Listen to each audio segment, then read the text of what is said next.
Hey everybody, thought I would do a video of my World War II Japanese collection.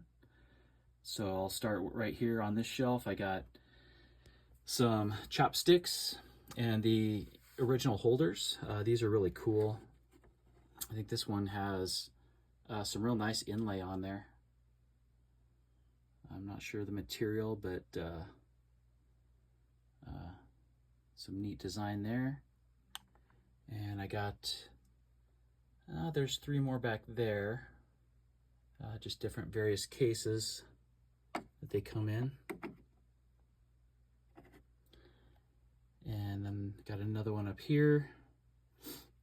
But so in the back, I got a nice flag, a patriotic flag. And you can see it's got some writing on there.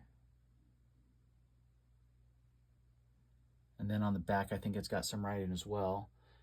This is one of my sake bottles. And I got a little sake dish and cup right here.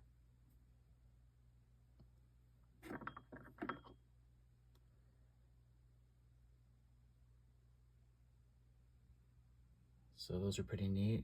Got a few more of those as well. This is just what I have out on display.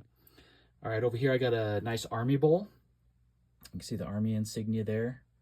And some more vintage chopsticks here. And then a nice navy cup. And then moving over, I got, these are food containers. Vintage porcelain food containers. A few more back there. Right up front here, I have a little notepad. And it's got some Japanese writing on there. That was kind of, that's on all the pages. And then I have these old ink pens. You can see the old vintage style here. I think they're a Bakelite with these little metal tips for old ink well style. And this one's kind of cool. It has some what looks to be some kanji, Japanese kanji, something written on there. So I thought that was kind of neat. Right over here I got, I'm not even sure the name of these. They're little stamps. They're little wooden or bamboo stamps. Maybe some of y'all could know a little more about them than I do. But on the ends of them, you can kind of see there, there's Japanese writing on the ends that they would dip these in ink and stamp with them. This one is another one. It's on the bottom is some type of writing or pattern. You can kind of see there. So that's kind of neat. Never seen anything like that before. And then I have a watch here.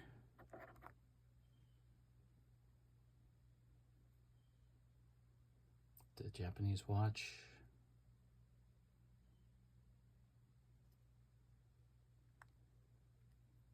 Kind of neat. I'd love to know the history of that, kind of where it came from. Be pretty interesting, I'm sure. Pocket knife that has some initials carved in it, R and an H.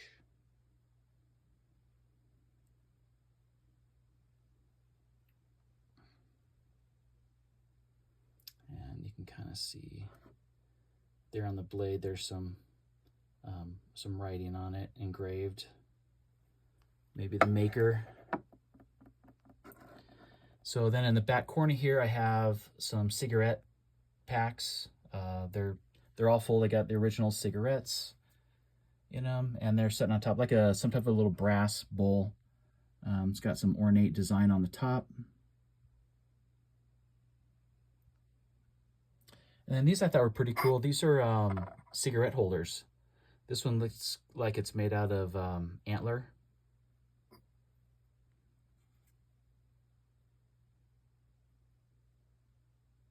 Thought that was kind of cool. And this one's really neat. It's very ornate. I'm guessing this one could probably be ivory, is what it looks like to me. Maybe bone, but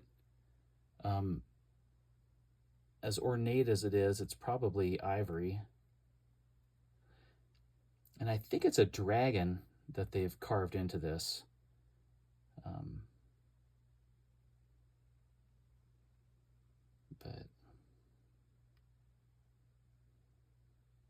yeah, so I thought I'd put that, goes well with the cigarette display over here. So yeah, this is just kind of my everyday items that maybe a Japanese soldier or officer might have on them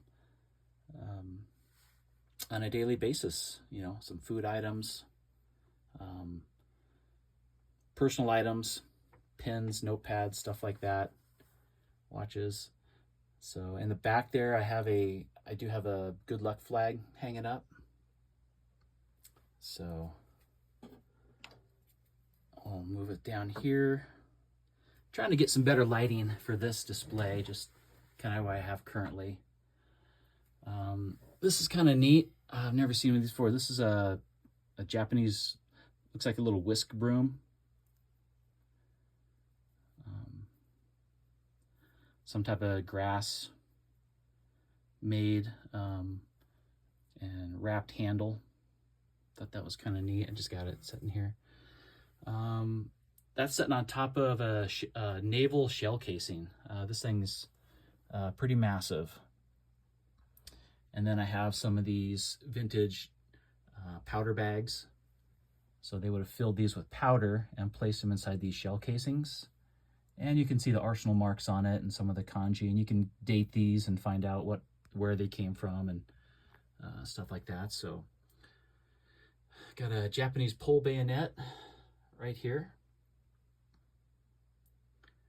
And moving down, just more powder bags. I got several of these, more shell casings.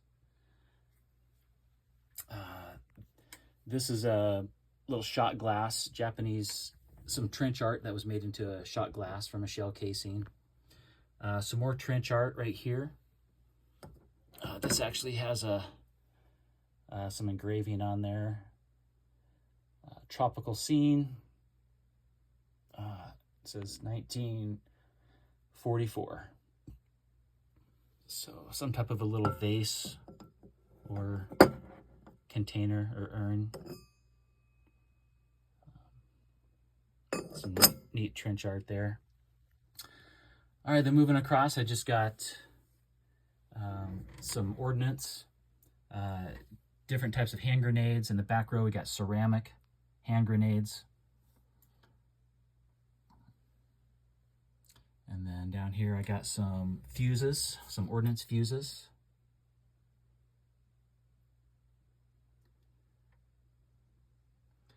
And these stars are from the Japanese helmets.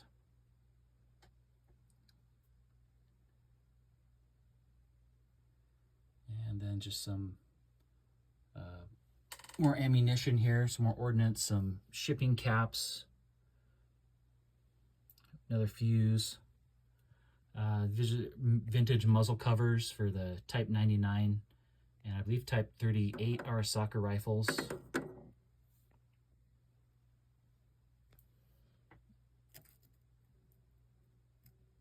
Yeah, the Type 92 machine gun would have taken this this belt, or I guess a clip of ammo for the machine gun.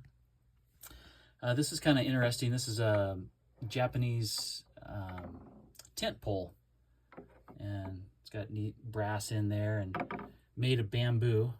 Thought that was kind of cool. Came across one of those. This is pretty interesting here. This is a porcelain urn, Japanese porcelain urn, and based on the information that I got, where I got it from, it was for a Japanese soldier who was killed on the Aleutian Islands on Attu. And that's kind of what this kanji here translates to when I just use my phone's translator. This comes off. And that, just a paper in there that has some information written on it about it. But yeah, it's kind of different, neat, double-sided.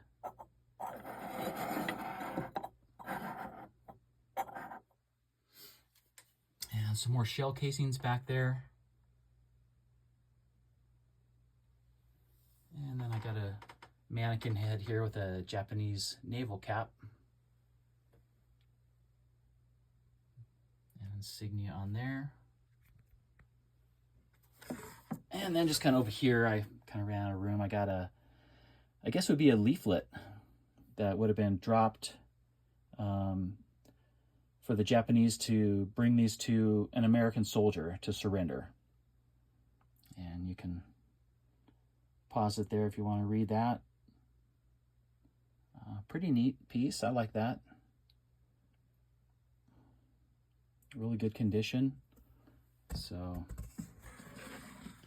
yeah, and then just kind of a little better look at that flag I have hanging up back there. Thought it came together pretty good.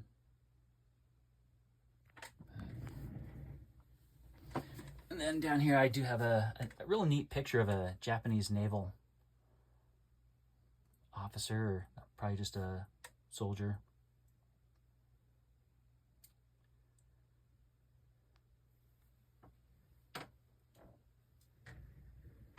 But yeah, guys, so that's my Japanese collection. Some of it here that I just have on display. Most of this came from another private collector who was selling off his collection, and I was able to work with him and get a lot of this stuff. A few items came from a local estate sale. Some very little of it came from eBay. I think this little shot glass here might have come from eBay. Everything else from another private collector.